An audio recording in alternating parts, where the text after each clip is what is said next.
وہ استاد جس نے سب کچھ کھوکر سب سے عظیم اسلامی سبق سیکھا، حضرت علی۔ اگر میں آپ کو کہوں کہ سب سے خطرناک استاد وہ ہے جو دوسروں کو تو سکھاتا ہے مگر خود کو نہیں۔ حضرت علی کے اس قول سے متاثر یہ طاقتور کہانی آپ کے دل کو ہلا دے گی، آپ کے غرور کو جھکا دے گی اور علم کو دیکھنے کا آپ کا نظریہ بدل دے گی۔ آخر تک ضرور دیکھیں، شاید یہ سبق خاص آپ ہی کے لیے ہو۔ شام کی کلاس خاموش تھی۔ سورج کی آخری کرنیں مدرسے کی گرد آلود کھڑکی سے اندر آ کر فرش پر نارنجی رنگ کی لمبی لکیریں بنا رہی تھیں۔ احمد چٹائی پر بیٹھا تھا، اس کے سامنے کتابیں کھلی تھیں مگر اس کا دل بے چین تھا۔ وہ ایک ذہین طالب علم کے طور پر جانا جاتا تھا، سوالوں کے تیز جواب دینے والا، باتوں میں چاست۔ مگر آج رات اس کے دل پر کوئی بوجھ تھا۔ اس کے استاد کریم سفید داڑھی اور پرسکون آنکھوں والے ایک بزرگ احمد کی خاموشی کے پیچھے چھپے طوفان کو محسوس کر رہے تھے۔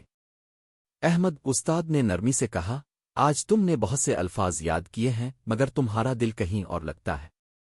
بتاؤ تمہیں کیا پریشان کر رہا ہے؟ احمد نے ہچکچاہٹ محسوس کی، پھر آہستہ آواز میں بولا، استاد میں محنت سے پڑھتا ہوں۔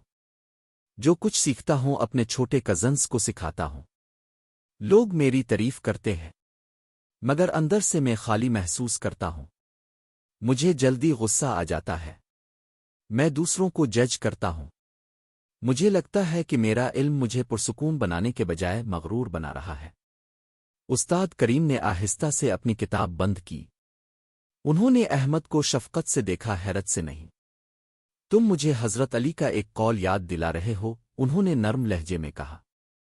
انہوں نے فرمایا، جو شخص اپنے نفس کو تعلیم دیتا ہے وہ اس شخص سے زیادہ عزت کا حقدار ہے جو دوسروں کو تعلیم دیتا ہے۔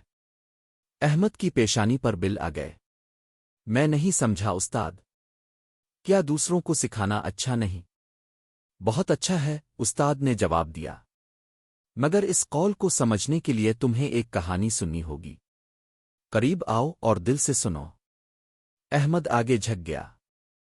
کمرہ ایسے خاموش ہو گیا جیسے دیواریں بھی سننے کو بے تاب ہوں۔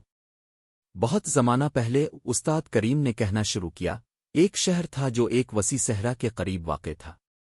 وہ شہر اپنے علماء، بازاروں اور بلند میناروں کی وجہ سے مشہور تھا۔ اسی شہر میں زید نامی ایک نوجوان رہتا تھا۔ زید نہایت ذہین تھا۔ وہ سب سے تیز سیکھنے والا تھا۔ 20 سال کی عمر تک وہ مسجد میں درس دینے لگا تھا، آیات کی تشریح کرتا، لوگوں کی اصلاح کرتا اور اپنے سے دوگنی عمر کے علماء سے مناظرے کرتا تھا۔ احمد مسکرایا۔ وہ تو بہت کامیاب لگتا ہے۔ ہاں، استاد نے کہا، اور یہی اس کا سب سے بڑا خطرہ تھا۔ زید کو اپنی آواز بہت پسند تھی۔ جب لوگ اس کی تعریف کرتے اس کا سینہ غرور سے بھر جاتا۔ جب کوئی اختلاف کرتا اس کا غصہ آگ بن جاتا۔ وہ دوسروں کو صبر، عاجزی اور اخلاص کا درس دیتا مگر خود بے صبر، مغرور اور شہرت کا بھوکا تھا۔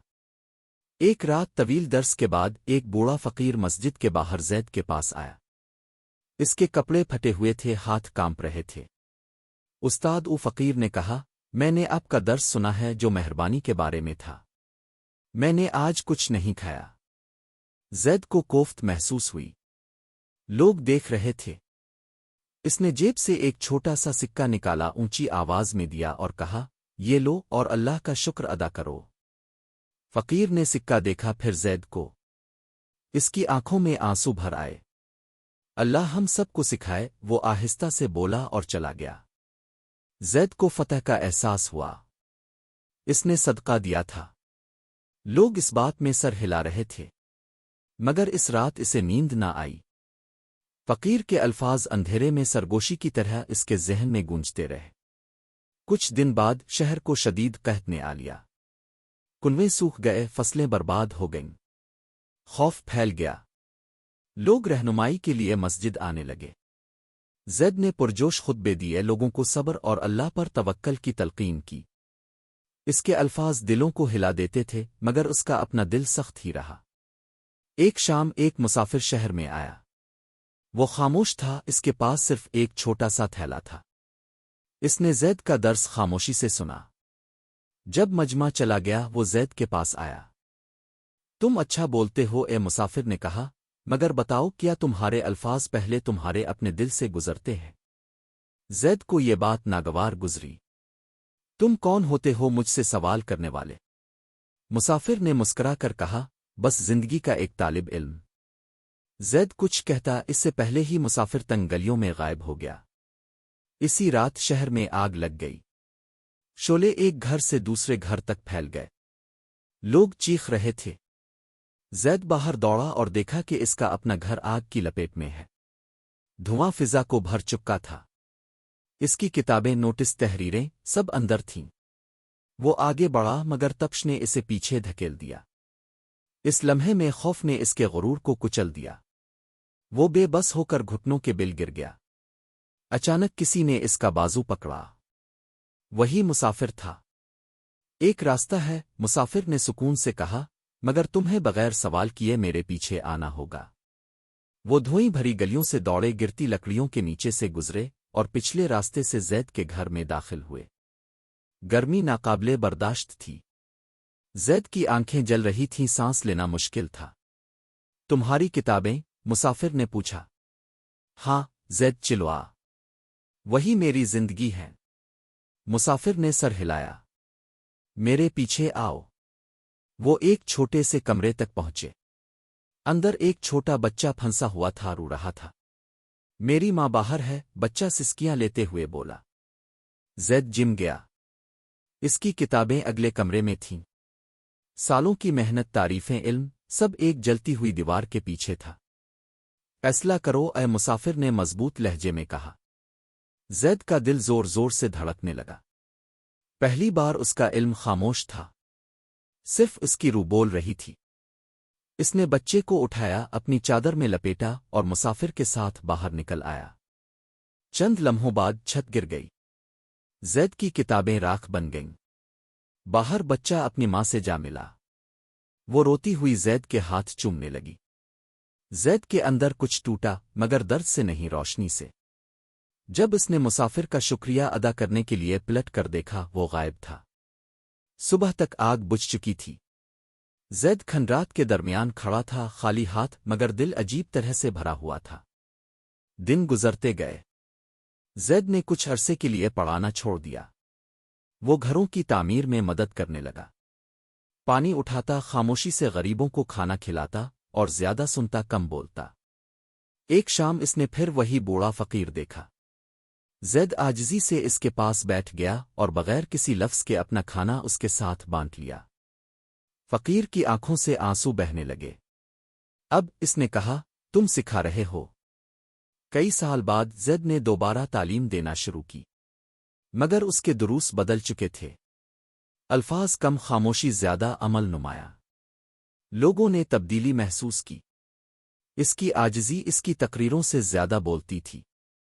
وفات سے پہلے زید نے ایک جملہ لکھا، جب میں نے خود کو سکھانے سے پہلے دوسروں کو سکھایا تو میں بلند آواز تھا مگر خالی تھا۔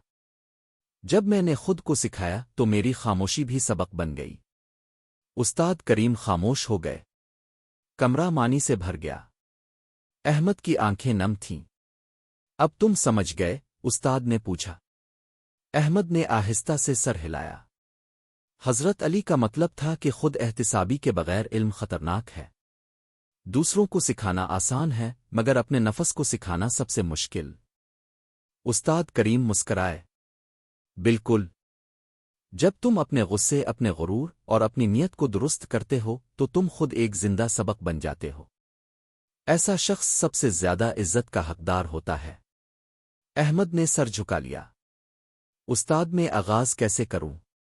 اپنے دل پر نظر رکھ کر استاد نے نرمی سے کہا۔ ہر بار جب تم سکھاؤ خود سے پوچھو، کیا یہ بات سب سے پہلے مجھ پر لاگو ہوتی ہے؟ مغرب کی اذان گونج اٹھی۔ احمد کے دل میں ایک نیا سکون یاترا۔ وہ کھڑا ہوا، ایک مغرور طالب علم کی طرح نہیں بلکہ ایک مخلص طالب حق کی طرح۔ اور اسی لمحے ایک لفظ سکھائے بغیر اس نے زندگی کا سب سے اہم سبق سیکھنا شروع کر دیا تھا۔ اگر اس کہانی نے آپ کے دل کو چھو لیا ہے تو اسے اپنے تک محدود نہ رکھیں۔ ویڈیو کو لائک کریں، کسی علم سے محبت کرنے والے کے ساتھ شیئر کریں اور روح کو شفا دینے والی مزید اسلامی کہانیوں کے لیے چینل کو سبسکرائب کریں۔ کمنٹس میں ضرور بتائیں اس کہانی نے آپ کو کیا سبق دیا۔